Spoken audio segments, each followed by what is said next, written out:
উল্টে মুখে মজা। নাও খাও, রান খাও।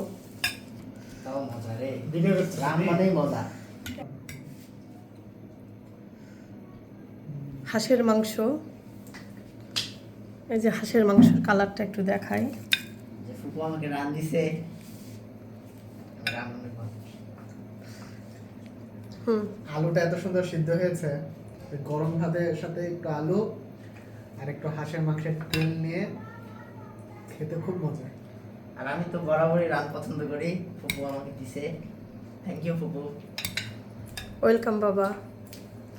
সবাই মজা করে খাও। আজকের দুপুরের আয়োজন ভর্তা, আর হচ্ছে বাঁধাকপি ভাজি আর সেই হাঁসের মাংস। না, আমি তোমাদেরকে বলবো না কেমন হয়েছে, কারণ অনেকেই মনে করে যে আমি তোমাদের কাছ থেকে হয়তো জোর করে রিভিউ নেই। তো আমার ঠান্ডাটা, আসলে অনেক ভালো হয়েছে, আসলে অনেক ভালো হয়েছে। Thank you. আর আমাকে এখনও আমার ঠান্ডাটা ভালো হয় নাই। আজকের ভিডিওটা এই পর্যন্তই। সকলেই ভালো থাকবেন, সুস্থ থাকবেন। আর আমার ভিডিওটি ভালো লেগে থাকলে অবশ্যই অবশ্যই লাইক, কমেন্ট, শেয়ার করবেন। আল্লাহ হাফেজ।